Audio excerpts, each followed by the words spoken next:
cover 3 buckets of information today, just to kind of simplify it for you. We're going to go through the self-story retrofitting, the ordinance, kind of how it came to be, compliance, and the process for engineering and construction. We're going to do self-story construction solutions. We'll talk about common solutions. There are many. So there's really no one-stop shop, one solution for a seismic retrofit. There's several. And how to pay for your retrofit. All right. So we're going to start with California seismic history, just a little bit to give you an idea of why the state and government agencies have really come down on seismic retrofitting and safety on buildings. Okay. So we're just going to look back for a moment. All right. There's been 10 to 13 major earthquakes in California since the mid-1800s. When I say major, major, not these little, shampoo bottle at the grocery store falling. We have thousands of those, but I'm talking about significant loss of life and property. And I'm going to talk about the 1906 San Francisco quake. We'll briefly talk about the Loma Prieta earthquake in '89, and then we'll also talk about the Northridge quake in '94. Let's move on here.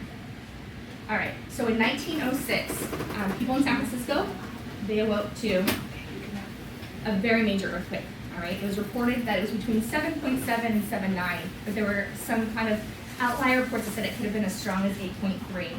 That lasted 60 seconds. It's a really long time of shaking. And you can imagine, the infrastructure in the city at that time was a lot different than it is now, in the sense of all of the other unreinforced masonry retrofits that have already been done in the city to start to make things safer, right? A lot different. All right. This happened after the 300 miles was the northernmost part of the San Andreas Fault, which runs about 800 miles. All right, so just wanted to point out here that we have a major fatality count for this earthquake. We have 3,000 fatalities over, and you can notice here, the wood didn't fare so well with it. Right, we have a common thread that we'll talk about here, which is wood frames can be considered weak frames. All right, go back. $521 million in damages. All right, back then. Does anybody know how much money that is now? Anybody? All right, it's $13 billion. All right, it's a lot of loss. And does anybody recognize the building? This was a really fun photo to find. City Hall. Yeah, and if you've been reading the papers, they did a seismic retrofit somewhat recently where they went in and did a historical seismic retrofit where they kept all the integrity of the building, but they were able to make it safe for a major quake. Okay. Now, one prediction, just to give you an idea of this, that if the housing in the city right now, where we're going to have a major earthquake and all the stuff that needs to be retrofitted wasn't, 66% of it would be inhabitable following a quake of this size. All right. That's a lot of houses that are crumbled or can't be lived in, a lot of people displaced, probably a major economic disaster, not only in California, but in the world. All right, I'm going to jump ahead to Loma Prieta. Was anybody here? I'm not going to ask first, obviously, the 1906 one. What about Loma Prieta? Was anybody here during the '89 quake? How many owned properties during this time? Did any of you have any damage during this quake? I was saying yes. Can you hear that?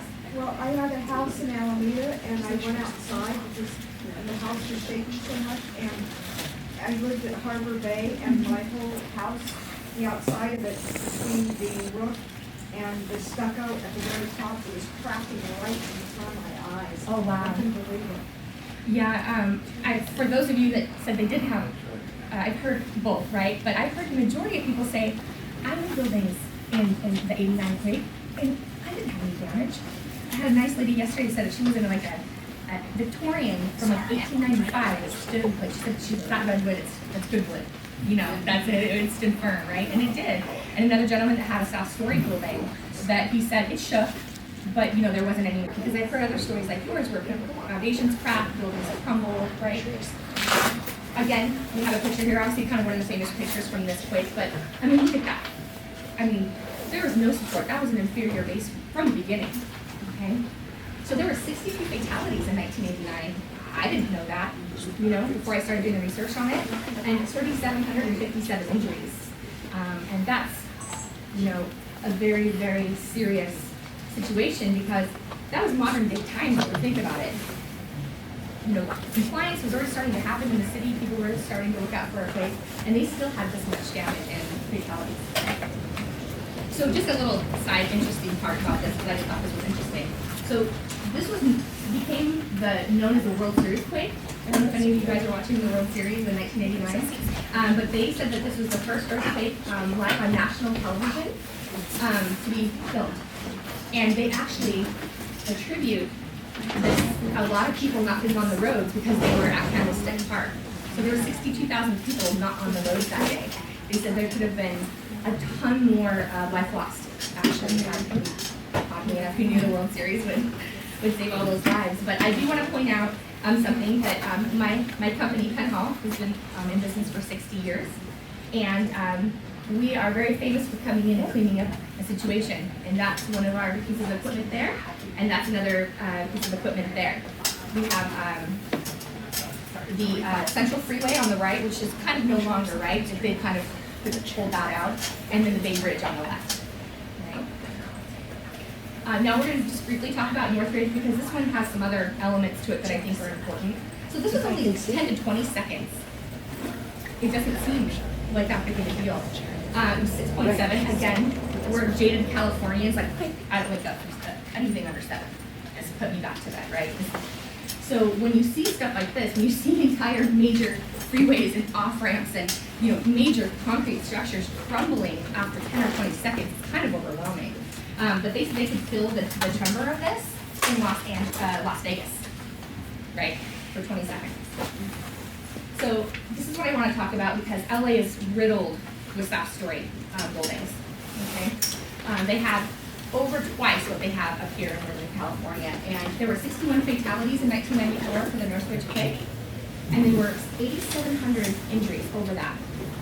Again, notice wood frames, okay? Look at that. Those were a dollhouse on toothpicks, just right on the parks. All right. This one I want to talk about briefly. Did anybody hear about the Northridge Meadows case? I don't know back in the day, but this was a soft-story building. 16 people died as a result of the quake in '94, just in this building alone. Okay, so the owner of that building probably did not have a great day. All right, so you can see here, this is the back side of the building, and on the front you can see how the front is even crumbling. But if you go down any street in Los Angeles, you go down a lot of streets in San Francisco, I mean, they were putting these up, I mean, you cookie cutter, get the plans by the lot, I mean, down every, alleyway.